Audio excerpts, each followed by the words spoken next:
रहने वाला है। 4 जिला है मेरे पास और 4 जिलों में सबसे खतरनाक यदि जिला है तो वो जिला एटा है। जिला एटा इससे कहा जाता है जिला एटा। जिला एटा और बाप बचे ना बेटा, तो ये वो एटा है और इसी एटा में मैंने भी जन्म लिया है। इसी एटा का रहने वाला हूं और शायद प्रशासन मेरे बारे में जानता भी हो, मुझे भी अच्छी तरह जानता है।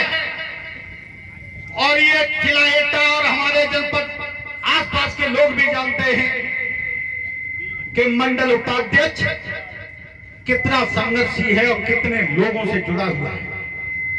ये भूल जाए प्रशासन, और ये मैं याद दिला दूं प्रशासन को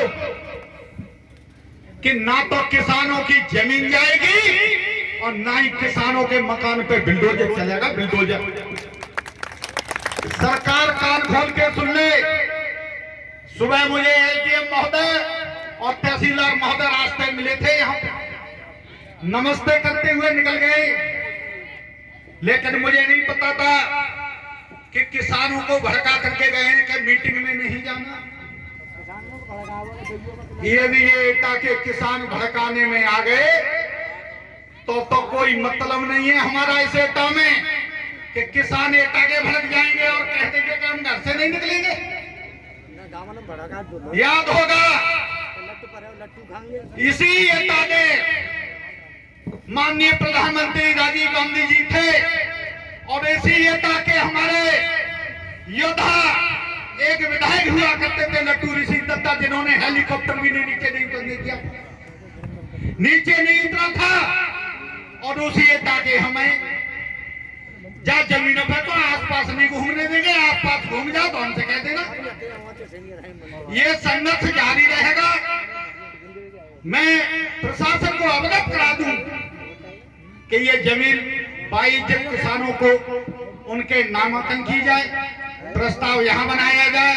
प्रस्ताव बना करके प्रधान मौजूद होंगे, प्रधान जो है प्रस्ताव देंगे और उन किसानों को जमीन आवंटन की जाएगी। ये ग्राम सभा की जमीन है और ये कोई वो जमीन नहीं है जो वन विभाग की हो, ढाका की हो, तालाब की हो या अन्य सुरक्षित चरागा जैसे कहते हैं, तो ये जमीन हो, वो जमीन हम आपसे नहीं मांग रहे। ये ग्राम सभा की जमीन है और ग्राम सभा की जमीन सबसे पहले किसानों को दी जाएगी जिन्होंने अपनी मेहनत, खून, पसीना लगा करके जमीन का संचालन किया। इस जमीन के मालिक पहले किसान होंगे, उसके बाद कोई अन्य होगा, नहीं तो ये लड़ाई आर पार की होगी, आर पार की। आज यहाँ किसानों ने केवल ये मंच के माध्यम से यहाँ के प्रशासन और शासन को बताना चाहा है कि यहाँ का किसान जागरूक है, अब अनपढ़ नहीं है। अनपढ़ है लेकिन ये अनपढ़ ये टोपी ने जिसे जो है इतना शिक्षित बना दिया है, बाबा टिकैत ने इतना शिक्षित बना दिया है, ये हमारे सिर पे जो टोप लगा दी है, ये टोपी नहीं है किसान भाइयों, ये बाबा टिकैत की टोप है, टोप। और इस टोप को जब तक धारण नहीं करोगे तो मन में आए तैसे कब्जे होते रहेंगे, तैसे कब्जे होते रहेंगे। तो सबसे पहले ये संगठन बनाइए और इस टोपी की सबसे ज्यादा ताकत को इस्तेमाल करिए।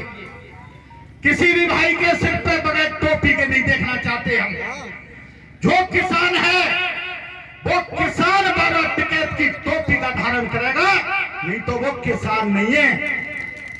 ये किसान नहीं है, मसान है, मसान। और मसान कभी बकुटता नहीं है और किसान तो चोड़े में चिल्लाता है कि हम किसान हैं, तो इसलिए हरी टोपी धारण करिए। बाबा टिकैत की टोपी, ये बहुत संगठन है हमारे यहाँ, बहुत ढेर सारे संगठन है, लेकिन वो रोटी पेट पाल रहे पेट, लेकिन तुम्हारे संगठन की लड़ाई लड़ने वाला कोई नहीं है। बाबा टिकैत का संगठन ऐसा संगठन है जो वो दिल से लड़ाई लड़ता है। और हमारे माननीय नेता राजपाल शर्मा जी, जिन्हें भीष्म पितामह कहा गया है हमारे उत्तर प्रदेश का, और वो आपके साथ कंधा से कंधा लगा के खड़े हुए हैं। और हमारे माननीय नेता राकेश टिकैत जी,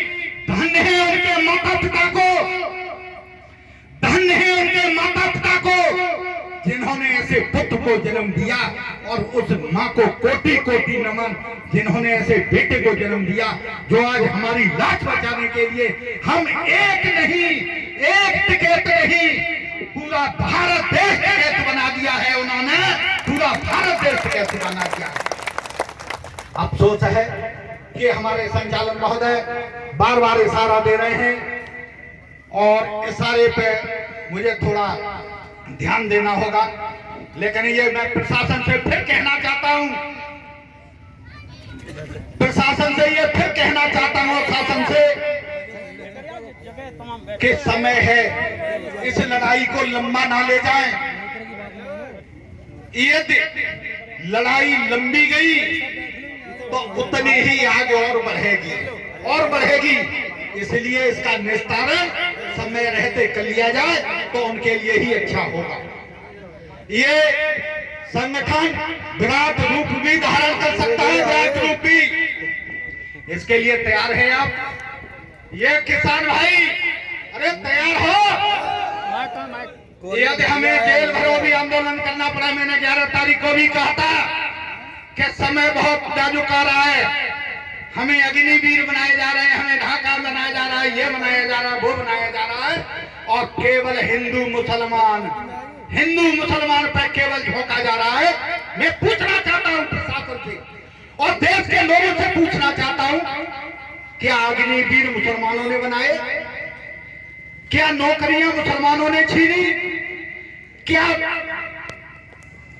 हमारी LIC मुसलमानों ने बेची?